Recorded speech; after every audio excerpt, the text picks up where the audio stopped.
Be making some kefir, so I went and bought 2 liters of milk. We're actually gonna put it in a pan and we're gonna heat it up till it reaches 82 degrees. Once it reaches 82 degrees, we're gonna take it out and let it sit on room temperature. While I'm heating up the goat milk, I already have some kefir from previous one that I've taken out. So this is roughly, we're gonna take about 1/4 cup, and that 1/4 cup is already at room temperature. We're gonna be mixing it with this goat milk after it reaches room temperature as well. So let's just get started.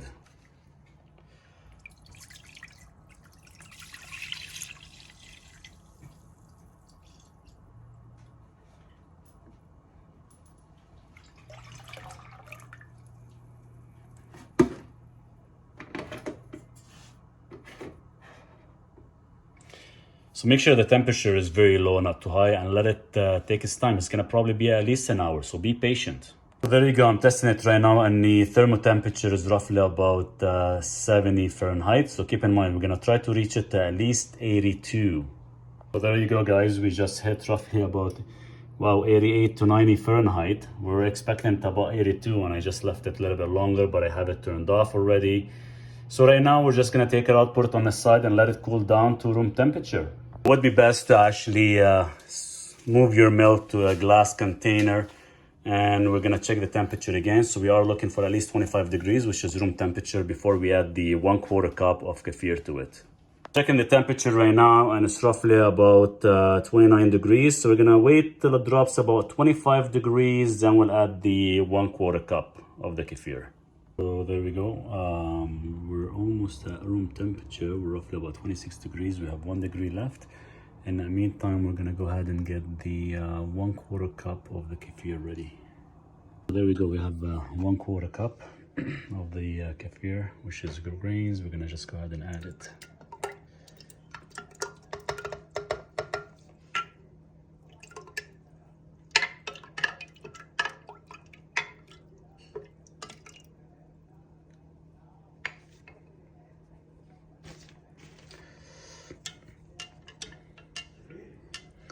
And make sure you stir it for at least a minute. Once you're done, then we can cover it with a cheesecloth and let it sit for about 2-3 days. Usually I like to leave it for about 3 days.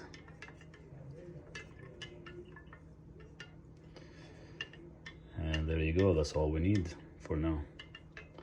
I think that should be enough.